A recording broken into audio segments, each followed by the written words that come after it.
What's going on, everybody? Welcome back to another edition of STEM with Mr. C, and this is part 2 of our Eggciting Experiments. That's right, if you missed part 1, Eggciting Experiment part 1, the naked egg, you're going to want to click up there because you are going to need your naked egg for today's experiment. And so you know what, we're just going to jump right into it. And so I have my 3 naked eggs here. Pretty cool. They were all in vinegar. I drained this one a minute ago. So your materials for this, you need a naked egg, or 3 if you have them. You are going to need some corn syrup. You can also use pancake syrup. You don't need like a whole bottle. You're gonna need enough to cover the egg because we're gonna do some fun experiments with our naked egg. You're also gonna need some water and food coloring of your choice.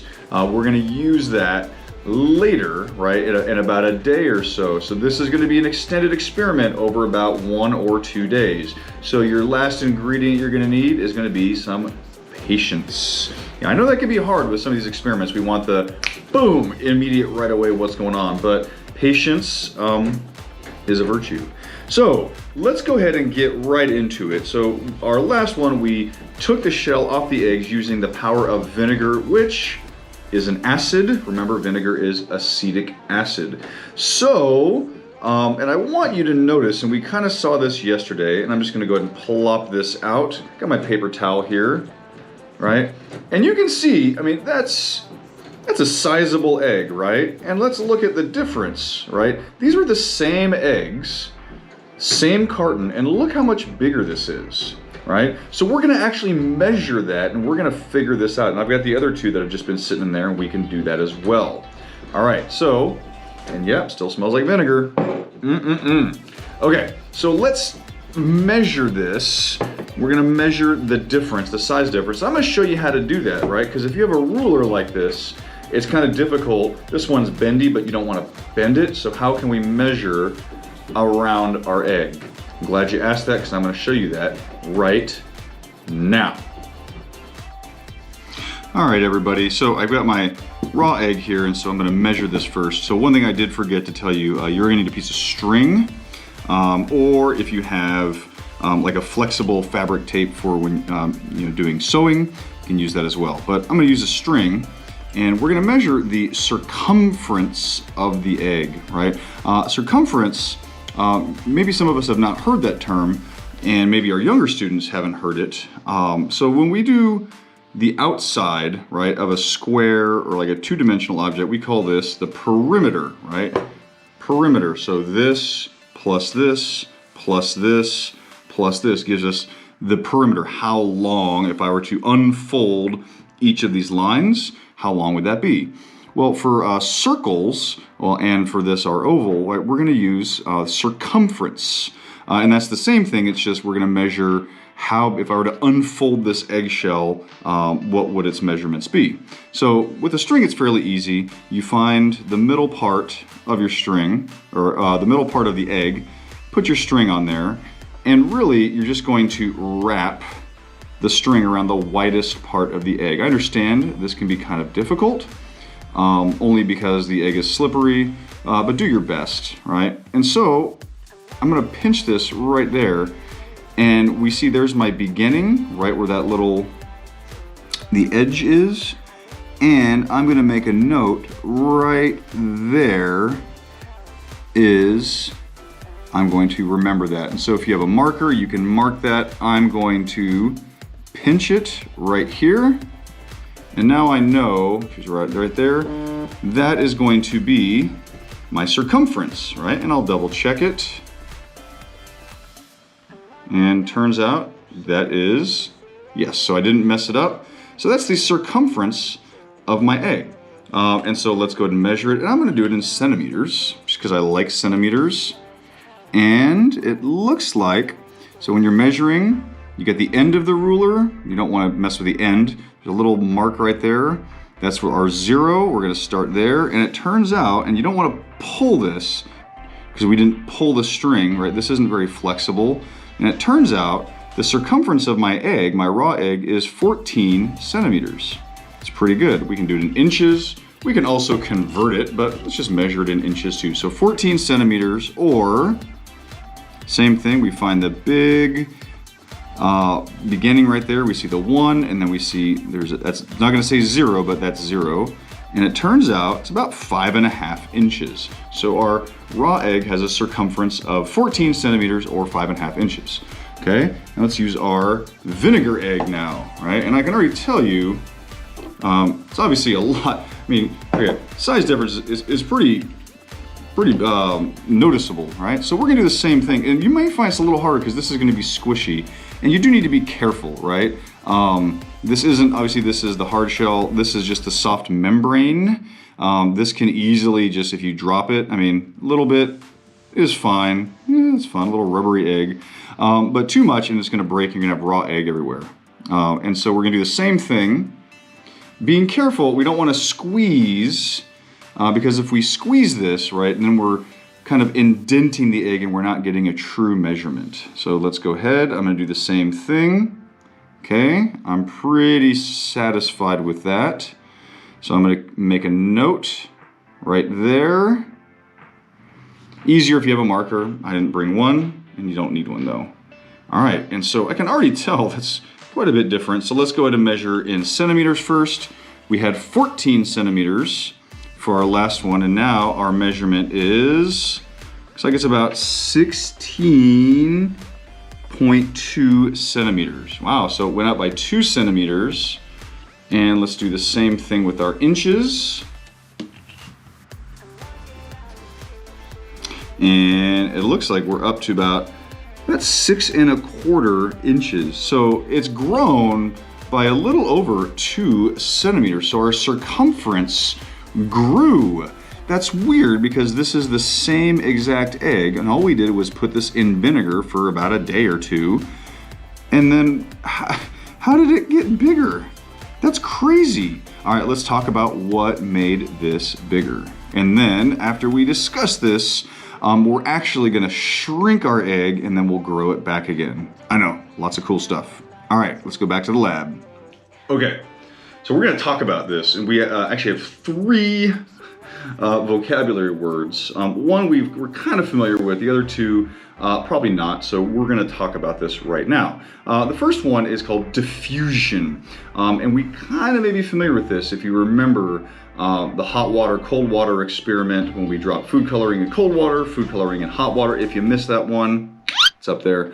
And then we set hot water on top of cold water, a lot of fun, right? And so we call that convection, right? The heat movement. When we put food coloring in the water, it moved a lot more quickly because the molecules of water were moving more quickly, right? And so we call that diffusion. We had a bunch of food coloring here, and then it mixed, and eventually the entire glass became that color of food coloring. That is called diffusion. The spontaneous movement, it's not really spontaneous, but spontaneous movement of any substance going from a high concentration, like really, really, really dark food coloring, to a low concentration. And that leads us to our next vocabulary word called equilibrium. Equilibrium simply means balance. We have so much food coloring here, we don't have a lot here, so I put a couple drops here, then eventually that food coloring is going to spread out. The equilibrium happens when there is the same amount of food coloring particles throughout the water, not just in one spot, throughout the water. Equilibrium. Everything strives for equilibrium. And that is the next thing we're going to talk about. Equilibrium and a special term for diffusion. Remember diffusion, movement of any substance going from a high concentration to a low concentration. The next one's called osmosis. Fantastic word, osmosis, right? Osmosis is really kind of the same as diffusion, but here's the difference. So you notice this thing on our egg, right? This little rubbery balloon. Well, this is the egg's membrane. We have the shell, and you've probably seen this when you crack an egg. There's that little film there. That's the membrane, and that's what you're holding right now. That's a whole membrane. Well, this membrane is semi-permeable. It's a fourth vocabulary word. Semi-permeable means some things can go through this membrane. They can go from outside to inside, inside to outside, but other things can't. Water is one thing that can move through this membrane. Cool, right? So, well, what does that have to do with vinegar? Well, when we have our egg here, there's not a lot of water in our egg. I mean, there's some, but there's just really not a lot, okay? There's lots of water in vinegar. Remember equilibrium. There's lots of water here, not lots of water here. So once the shell is eaten away and we leave it in this solution of vinegar, all of that water, it doesn't just like to be on the outside. It looks at the egg and goes, oh my goodness, there's not a lot of water in there. Guys, come on, we need to go inside the egg and fill it with water. If water could talk. But that's really what's happening. The water then goes through the membrane and it starts filling up the egg with water until we have an equilibrium. There's the same amount of water in the jar, same amount of water in our egg.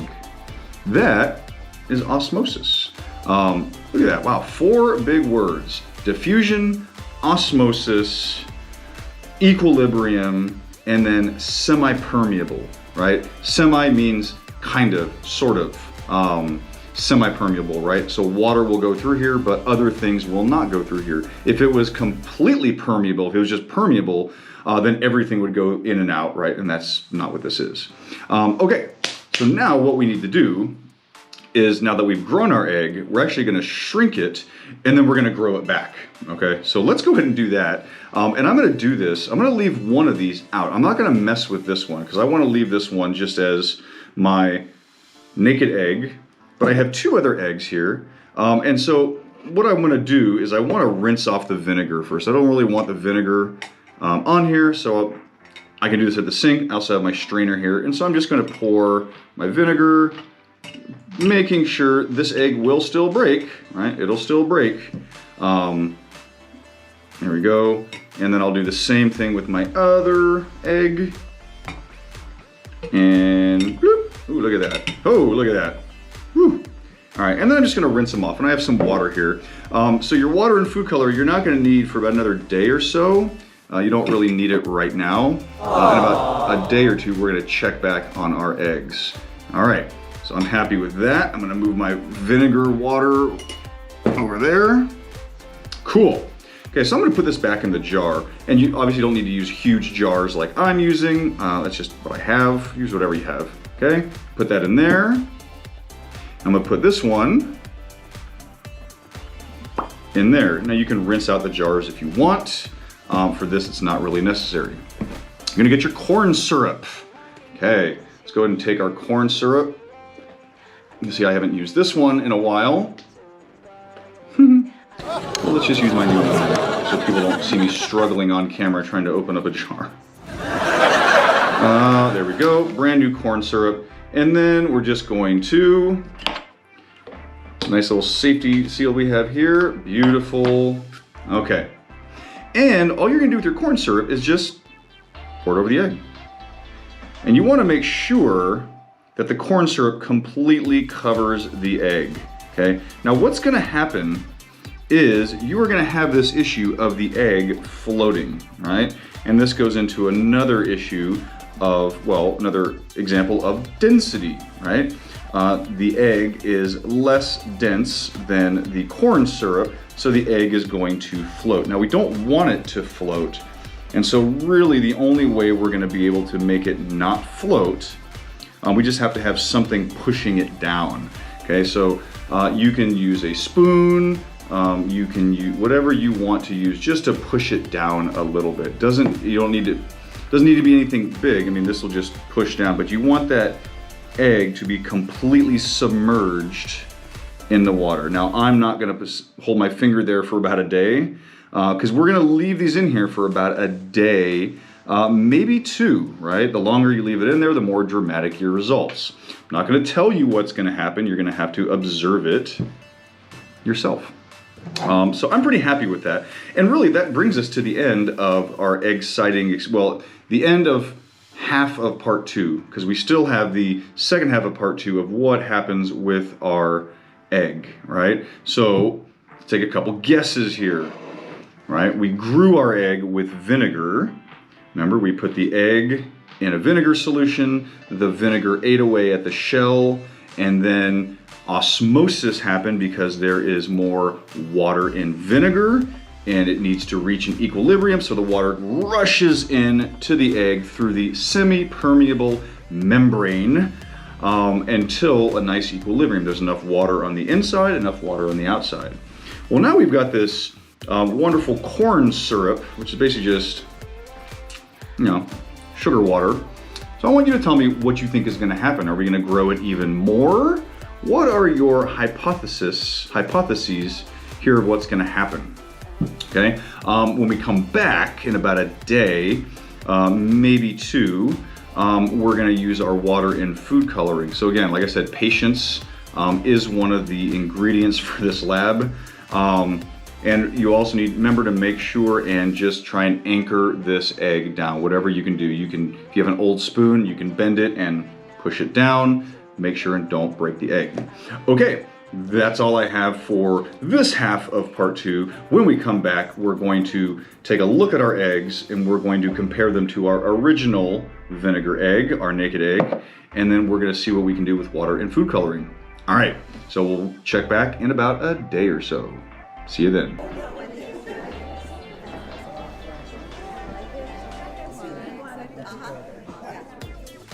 What's up, all you STEM fanatics out there? Hey, it's STEM with Mr. C. So we are at the second part of our Eggciting Experiment part 2.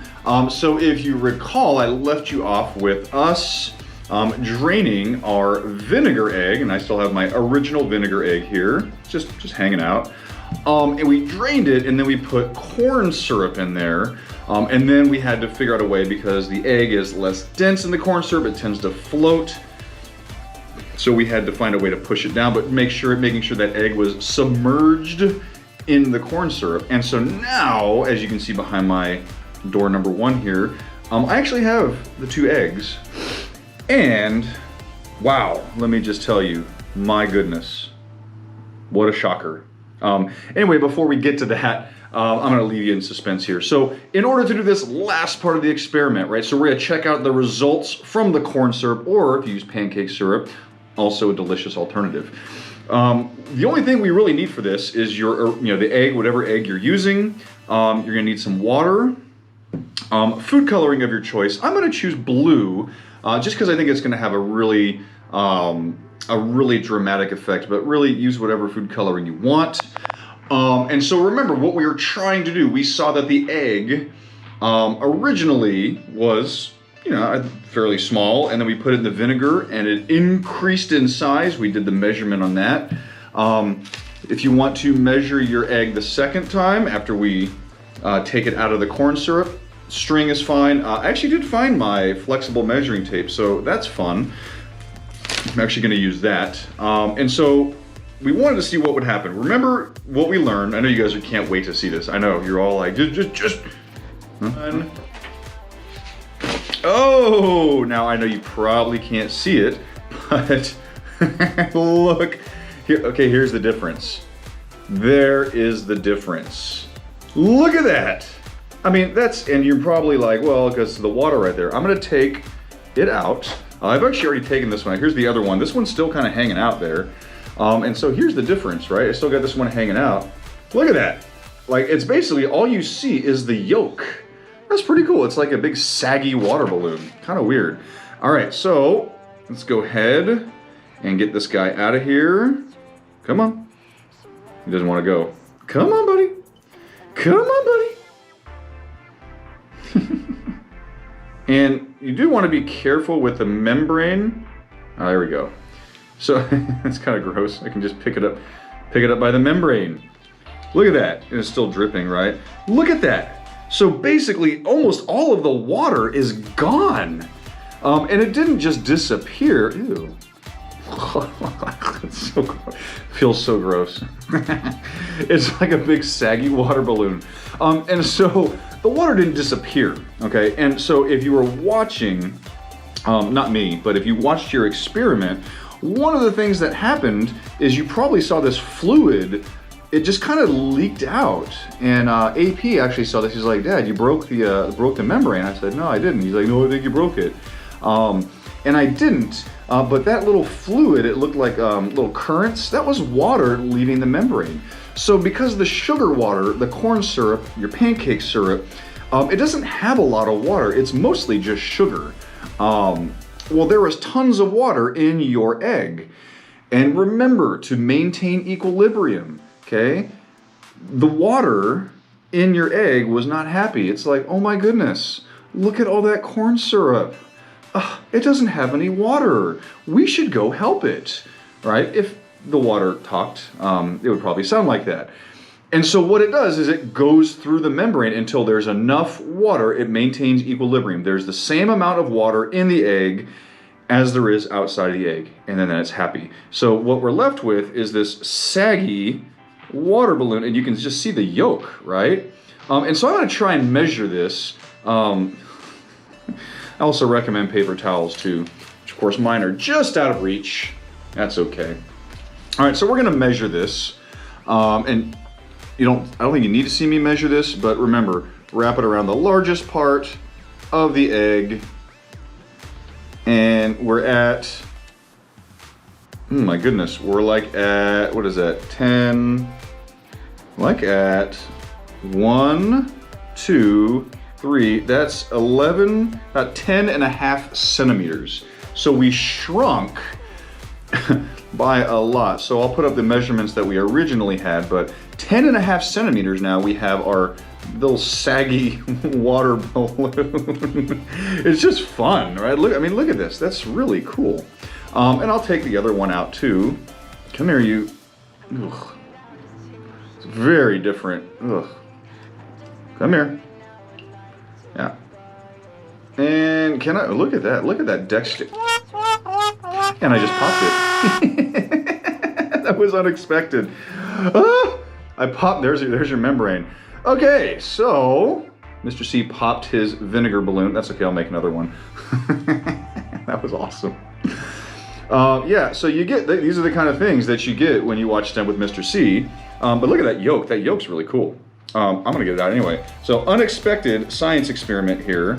I did not expect that for that to happen. You know what, I'm just not gonna do that because that's just gonna lead to more disaster. Does make for good television viewing though. Okay. This is one of the reasons why you should watch STEM with Mr. C. You never know what's gonna happen, right? You're gonna get some cool experiments, and then you may watch me pop an egg vinegar water balloon all over the place. So that's what you get. Okay, so to do this last part, okay, we're gonna fill the egg back up with water. But to prove to you guys that it's not just some sort of magic trick, right? That somehow the shell didn't magically turn into the membrane, and I'm like, while the camera's off, I'm like injecting it with water and then pulling it out, right? Just to show you that, right? So I have my food coloring here, and we're just gonna do the same thing, right? We're just gonna pour it in here, and let's see if I can stir it up a little bit. I mean, my hands are already gross, so it's not like it matters. There we go, nice dark blue, and then we're just gonna pour it in. Now the cool part about this, and I'm gonna fill it up, I don't know if you need to fill it that much. Now the cool part about this, right, and you see that egg, it's just kind of just sitting there, right? Just kind of bleh, right? And I'll see if I can move it around, not with my hands clearly, because that's a bad idea. And so what's gonna happen is we're gonna see what's gonna happen, but we're gonna try and get that water back into the egg. And we colored it blue just to show you that it's not like a magic trick, right? We're gonna hopefully have blue water inside of our egg. Remember, osmosis, right? It's basically just diffusion, but it's going through a semi-permeable membrane. Just think of it as like a water balloon, okay? That balloon, it lets some things in like water, and it doesn't let other things in like large proteins or sugar or other large materials can't go through. So that's why our egg gets bigger and then it shrinks. Okay, so In the next day, I'm actually gonna make another vinegar egg since I clearly, it's just fun. It's pretty gross. That's what happens when you break it. But that yolk, man, that looks really cool. And then there's a little floppy water balloon. Okay, so hey, we're gonna check back another day. It really should, with this much water, it'll probably take about a day. So we're gonna check back in and then we'll finish up our experiment. All right, we'll see you then.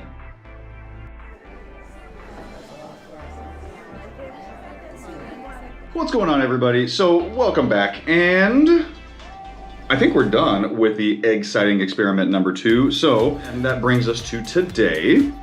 So then we're gonna blow our egg back up with water, but to prove to you that osmosis is actually taking place. We did it with food coloring with colored water here. So I'm gonna show you, and this time I did bring a spoon so it doesn't pop in my hands like it did last time. You know, fool me once, right? And so I'm just gonna pour this out and I'm gonna show you. Try not to break this.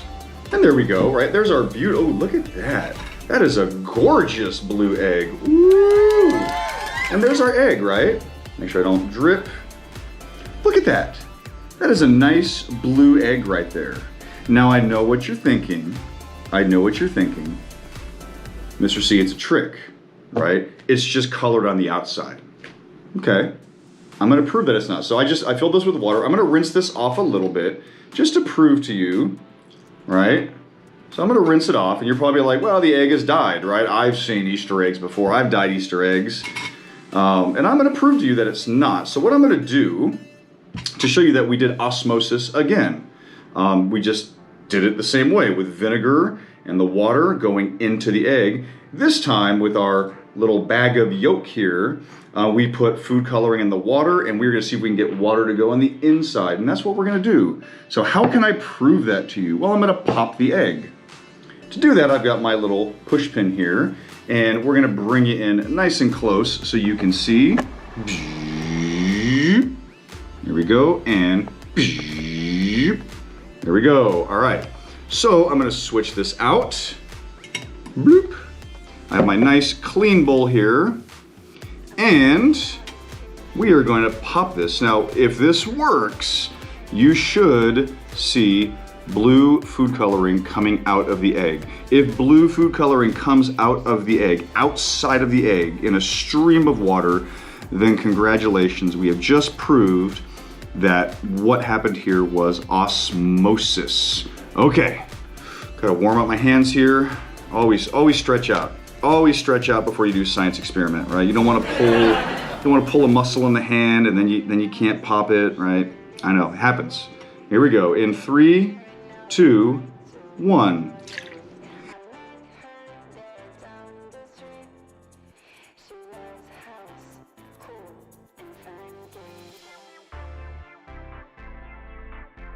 That happened very quickly. And as you can see, if your hypothesis was that only the outside of the egg was dyed, then explain to me how my yellow yolk turned blue. How is that possible? How did all of this egg white in this water turn blue? So yes. There's our, now again, I'm not, that may look delicious. Look at that. Please don't eat this, it's gross. And it's a raw egg. But our yolk, right, is now, it's like a bluish yellow thanks to osmosis. Look at that, that's fun, right? Look at that. So all of that water was actually on the inside of our little egg balloon, right? And here's the little balloon, look at that. Right, it actually does look like a blue water balloon, right? And that's the membrane. That's our semi-permeable membrane. Pretty cool, right? Oh, look at that. See, I can straighten it out a little bit. So yeah, of course, it is gonna die. It's gonna turn blue. But again, it's not just the outside. Everything inside the egg turned blue because that membrane let blue water come in. So we just proved that osmosis works. All right, hey, thanks for joining me. I hope you enjoyed this as much as I enjoyed this, because really a lot of fantastic things going on in eggs that we can use to like explain a lot of these concepts that we've probably heard of before, but it's just really hard to think about unless you see it. So, all right, that's all for now. I will catch you guys next time for some more STEM with Mr. C. Bye.